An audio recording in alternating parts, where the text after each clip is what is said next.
You had some interesting inputs from the panel. Would you like to reflect on what was said? Yeah, I think it was an interesting feature from that panel was that they probably want more of a roadmap than a strategy.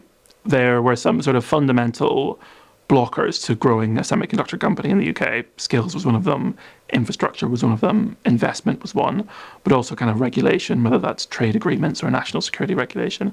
So those seem to be the kind of the four things that popped up for everyone as being, we need to solve these problems now. But actually after that, they were much more willing to kind of think, well, we need to think, we need to take this a bit more high level, think about, not be as directive, but think about the potential opportunities and work it out as we go along, rather than have a kind of a strategy that sort of seeks to predict the next 20 years all on a tight bow.